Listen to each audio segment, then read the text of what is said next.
కులగణనపై BC commission ద్వారా GO విడుదల చేశారని తర్వాత కమిషన్ మాయమైందని మాజీ మంత్రి గంగుల అన్నారు. మంత్రి పొన్నంకి ఏమాత్రం అవగాహన లేదని విమర్శించారు. తాము రాజకీయంగా మాట్లాడటం లేదని, రాజ్యాంగపరంగా చిక్కులు లేకుండా చూడాలని చెప్పారు. గంగులకి కౌంటర్ ఇచ్చారు మంత్రి పొన్నం ప్రభాకర్. ఆకారంలో పెద్దగా ఉంటే అవగాహన ఎక్కువ ఉందనుకోవద్దని, బీసీ కమిషన్ మాయమైంది అనడం సరికాదన్నారు. బ్యాక్వర్డ్ క్లాస్ డిపార్ట్మెంట్ నుంచి జీవో ఇష్యూ చేసిన అధ్యక్ష. ఆ జీవోలో క్లియర్గా రిజల్యూషన్ పాస్ చేసినాం, కులగణన సర్వే చేస్తామని చెప్పేసి చేయడం అధ్యక్ష. దాని తర్వాత బీసీ కమిషన్ మాయమైంది, లేదు బీసీ కమిషన్. జీవో నెంబర్ 18 తీసుకొచ్చిండ్రు, ప్లాటినీ పడవేరా సర్వే చేస్తామని చెప్పింది.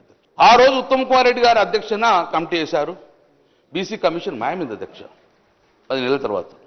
దయచేసి మేము రాజకీయంగా మాట్లాడలేము. మా సూచన పరిగణన తీసుకుంటే ఈ బిల్లు పాస్ అయ్యి రాజ్యాంగ పరంగా మన చిక్కులు లేకుండా వ్యాపార చిక్కులు కావాలని కోరుకున్న వ్యక్తిని మేము. బలహీన వర్గాలకు సంబంధించి వారి పార్టీకి సంబంధించిన కన్సల్టను ధన్యవాదాలు. కానీ బీసీ కమిషన్ వేసినటువంటి ఆ బీసీ కమిషన్ మాయమైందనో, కోర్టులో గౌరవ సభ్యులు వేసిన కేసు ప్రకారంగా ప్రభుత్వం డెడికేషన్ కమిషన్ మేము బీసీ కమిషన్ వేస్తూ వారికి డెడికేషన్ అథారిటీ ఇచ్చినప్పటికీ స్పెసిఫిక్గా కొంత వ్యక్తులు కొంతమంది వాళ్ళ ప్రేరేపితం ఉందా లేదా నేను ఇప్పుడు అవన్నీ మాట్లాడదలుచుకోలేదు. కానీ వారి సహకారం అడుగుతా ఉన్నాం ఇప్పుడు. ఇలా మంత్రి గారికి వాస్తవం తెలివై, ఎందుకంటే చెప్పేది వాస్తవం చెప్పాలి. అవగాహన లేదు అంటే ఆయన కంటే ఎక్కువ చదువుకున్నా, రాజకీయాల విద్యార్థి దశ నుంచి ఉన్నా, నాకు ఎక్కువ తెలియదు అని అంటే వాళ్ళ పార్టీ వాళ్ళ నాయకులు మాట్లాడతారు. కానీ నేనేమంటున్నా, ఆకారంలో పెద్ద కూడా అవగాహన ఎక్కువ అనుకుంటే దయచేసి అర్థం చేసుకొని ఆ మాటలు దాపం తీసుకోవాలి. ఇది పొరపాటు.